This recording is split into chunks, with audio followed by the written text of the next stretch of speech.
Top quality और consistent performance के लिए सिर्फ सिल्वर पंप नाम याद रखना। सुप्रीम कोर्ट और सीजेआई पर निशिकांत दुबे के बयान से अब बीजेपी ने किनारा भी कर लिया है। बीजेपी के राष्ट्रीय अध्यक्ष का पोस्ट आप देखिए। बीजेपी अध्यक्ष जेपी नड्डा ने एक्स पर पोस्ट करते हुए लिखा, सीजेआई पर दिए बयान से पार्टी का संबंध नहीं। निशिकांत दुबे और दिनेश शर्मा का बयान निजी है। ऐसे बयानों से पार्टी का कोई लेना देना नहीं। बीजेपी इन बयानों को खारिज करती है। बीजेपी हमेशा कोर्ट का सम्मान करती है। जेपी नड्डा ने लिखा, निशिकांत दुबे और दिनेश शर्मा समेत सभी लोगों को ऐसे बयान ना देने का निर्देश दिया गया है। दरअसल आपको बता दें कि निशिकांत दुबे ने कहा था कि सुप्रीम कोर्ट सीमाएं लांघ रहा है, देश में गृह युद्ध के लिए सीजेआई जिम्मेदार है। यह बयान दिया और उसके बाद बवाल मच गया है। आनंद प्रकाश पांडे इस वक्त हमारे साथ जुड़े हैं। आनंद, जहां विपक्ष निशिकांत दुबे के इस बयान को लेकर हमलावर है, लेकिन वहीं जेपी नड्डा बीजेपी के राष्ट्रीय अध्यक्ष, उन्होंने ना सिर्फ इसको खारिज किया बल्कि आगे से कोई ऐसा बयान ना दिया जाए इस बात का निर्देश भी।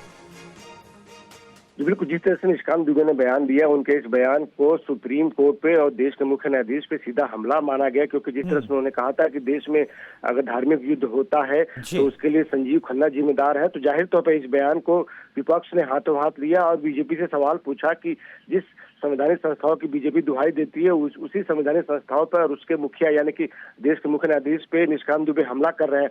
और विपक्ष के कई नेताओं ने तो उन्हें इस बात के लिए जेल में डालने तक की मांग कर डाली, जिसके बाद बीजेपी ने आनन फानन में एक बयान जारी किया। खुद बीजेपी के राष्ट्रीय अध्यक्ष जेपी नड्डा को एक बयान जारी करना पड़ा, जिसमें उन्होंने सफाई दी कि दोनों नेताओं को, दिनेश शर्मा और निशिकांत दुबे, ऐसे बयान ना दे। साथ ही साथ बीजेपी की तरफ से जेपी नड्डा ने दोहराया कि बीजेपी न्यायपालिका का सम्मान करती है, क्योंकि न्यायपालिका लोकतंत्र का अभिन्न अंग है और अगर वो कोई चीज निर्देशित करती है या फिर कोई सुझाव देती है तो उसका पार्टी भी सम्मान करती है।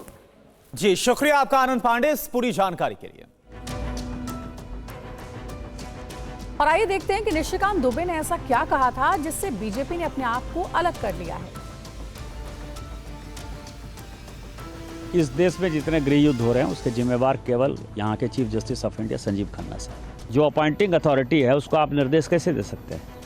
भारत के चीफ जस्टिस का अपॉइंटमेंट भारत का राष्ट्रपति करता है। इस देश का कानून भारत का पार्लियामेंट बनाता है। उस पार्लियामेंट को आप डिक्टेट करेंगे? इस देश में धार्मिक युद्ध भड़काने के लिए केवल और केवल सुप्रीम कोर्ट जिम्मेवार है। सुप्रीम कोर्ट का एकमात्र उद्देश्य है, show me the face will show you the law. Supreme court अपनी सीमा से बाहर जा रहा है। सुप्रीम कोर्ट की सीमा यह है कि भारत का संविधान जिस कानून को बनाया उस कानून की उसको व्याख्या करनी है, और यदि वो व्याख्या नहीं कर सकती है और सब कुछ के लिए सुप्रीम कोर्ट जाना है, इस संसद का कोई मतलब नहीं है, विधानसभा का कोई मतलब नहीं है, उसको बंद कर देना है। तो आप देखिए, एक तरफ बीजेपी के राष्ट्रीय अध्यक्ष जेपी नड्डा की तरफ से इस बयान को तो खारिज किया गया, लेकिन निशिकांत दुबे के इस बयान को लेकर विपक्ष उन पर हमलावर है लगातार, और बीजेपी से मांग की गई है कि निशिकांत दुबे के खिलाफ कार्रवाई की जाए।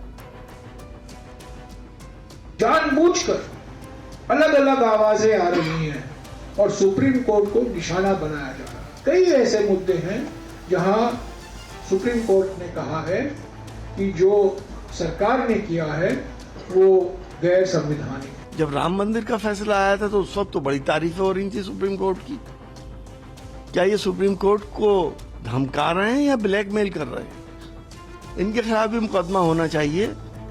सुप्रीम कोर्ट की ये अवमानना है कि जब एक जज ने ये हिदायत दी कि कानून फॉलो किया जाए और गवर्नर्स बिल के ऊपर इनडेफिनेटली ना बैठे रहे, तो भी इन्होंने भाजपा ने अपना पूरा तंत्र लगा दिया उन जजेस को डिफेम करने को, सुप्रीम कोर्ट को अटैक करने को।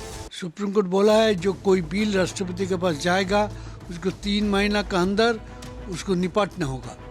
इसमें तो ये खराबी कुछ नहीं है। सुप्रीम कोर्ट एक इंस्टीट्यूशन है, एक प्रतिष्ठान है जो देखता है सब जगह आईन ठीक से पालन होता है क्या नहीं है। तो आपने सुना निशिकांत दुबे के बयान पर विपक्ष हमलावर है, तो वहीं असदुद्दीन ओवैसी ने निशिकांत दुबे के बयान को लेकर क्या कहा है, आइए सुनते हैं। बीजेपी आइन पर एक फ्रॉड कर रही है और डरा रही है।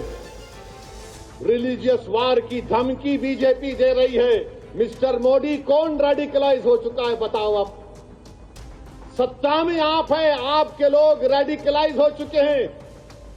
इतना रेडिकलाइज हो चुके हैं कि कोर्ट को धमकी दे रहे हैं, रिलीजियस वार हो जाएंगी।